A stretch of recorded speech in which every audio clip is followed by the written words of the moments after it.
Fingerprint technology is pretty astounding, isn't it?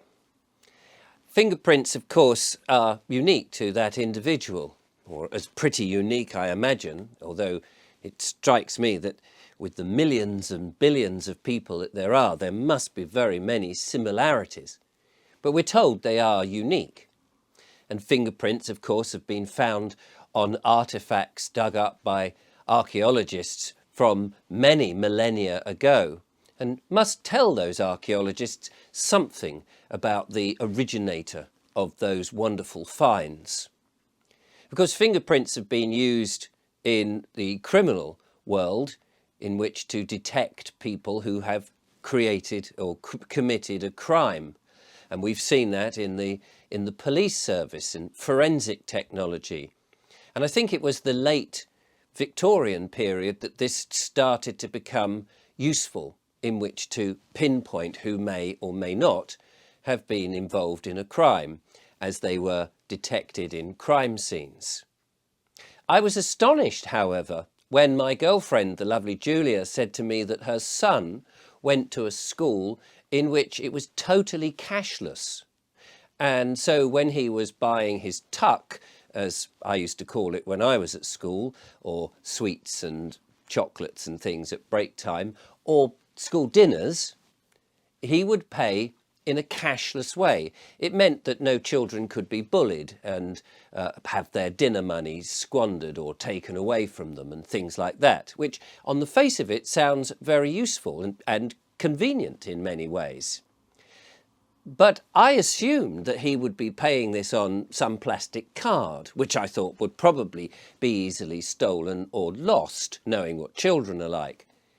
But I was astonished to learn that in this cashless school, they can pay for their school dinners and things using a fingerprint. It bowled me over, a fingerprint. And at first I thought, well, that's incredible because that uniquely pinpoints it to you and you can buy your dinner. So presumably you are given a certain amount of credit and you reduce that credit every time you buy on some sort of pad with your finger. And unless somebody actually chops your finger off, which is pretty unlikely at a school, it would be a fairly safe way to prevent the bullying of money being taken from children. But it got me thinking, because obviously that fingerprint is your part of your unique identity, but it's linked with your credit. And so as you pay for something, your credit is reduced. And that credit, of course, is a digital credit. So your digit is literally turned into a digital credit. It started to make me think about the idea of the central bank digital currency, because somebody else sent me an email in which they had said that there was a mechanism now in which you could pay for things, services and goods using a palm print. Now, we'd seen all this sort of stuff in the science fiction films and thought, oh, it's a bit of a hoot. People opening doors and having access to secret vaults or operating specialist machinery with fingerprints or palm prints and things like that. And all of that seemed far-fetched and futuristic. And it seemed very safe when it was in a science fiction movie. But when it becomes part of our everyday life, it becomes, well, on the one hand, excuse the pun there, on the one hand, it becomes very convenient. You don't have to carry bits of plastic around. You've always got your fingers in your palms. Well, most of the time, unless you've had an accident or something, burnt the ends of your fingers off, or you've had your arm removed. But most of us would have these at any one time. I suppose one of the upshots is that it makes sure that children wash their hands and keep them clean so that they can get their school dinners. But more worrying for me is that it's linked to a bank account of some description. It means again that the bank is involved in the transaction. So you go to pay for something and the bank will release the funds. But the bank could have a mechanism in which it decides whether to release the funds.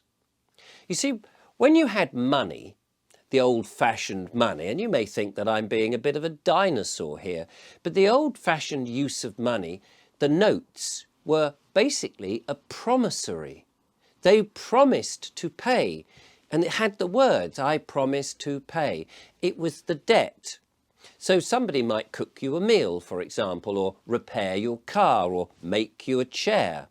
And then you say, this is for you, and you say, well, okay, thank you very much, that's what I've asked for. Well, how will you compensate me? And you say, oh, well, I tell you what, I could compensate you by, I could build you a wall. I'm very good at that. Or I could plaster your bathroom, or I could put tiles down. Oh, that's very kind. You've mended my car, you come and plaster my bathroom, that would be lovely. But maybe you don't need your bathroom plastered, and that person may not have the skills to do much else. So instead, he says, well, I don't really need that. Okay, I'll give you a promissory note. I promise to pay the debt on a piece of paper. Take that to somebody else, and basically the labour I have done for you, the labour you've done for me will be paid off by somebody else's labour. Because that's all money is, isn't it? It's somebody's time and labour. And so this is basically the basis of money. But that's a private transaction between two people. The money, you're buying something and you're using the money, your time and labour represented by a piece of paper or the weight of gold and silver, or in these days, you know, nickels and coppers and various things. And you're buying stuff. It's not linked to some bank who's making a decision. And these days, of course, we're talking about the net zero agenda, the global warming business, the decision, of course, that people can say, hang on a minute, you've been a bad boy. You've used up too much of your carbon credit. So therefore, you're there in the grocery. We know it's you because you're using a fingerprint or a palm print. We've already used face recognition to know it's you. And you want to pay, but you've used too many credits up. No, we won't let you buy those items, or most of those items. You can't have that sirloin steak of beef because we deem that meat is now bad for the environment. So I worry again, whilst it's great for my girlfriend's son to be in a cashless school for the reasons they give to stop bullying and coercion and stealing of money or losing money, and so that the parents are in control.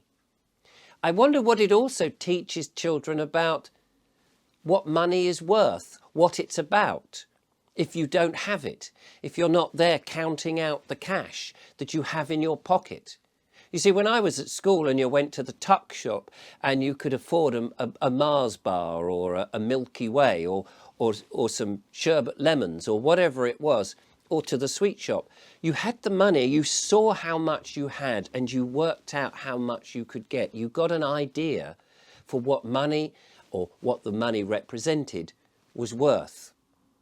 But in this very convenient and easy world where technology is almost supplanting our ability to think, I wonder what that is worth. But worse and more insidious is the fact that you're introducing a third party who is making the decision whether or not you can have the cash or not. And even if all of that was just a worry too far, we've all been to the bank once when the machine outside didn't work and say, excuse me, I want to get my cash out. Can you give it to me because the machine isn't working and the card won't go in? And the bank say, oh, I'm ever so sorry, our computers are down. Oh, well, that's not my problem. Please, can you just give me my cash? I've given you my cash. Can I have it? No, I'm sorry, the computers are down. And until they're up and running, we can't access your account. So we know that technology can be a problem. Why? Why would we want to do that with one of the commodities that's so important, our time and our labour represented by money? It beggars belief.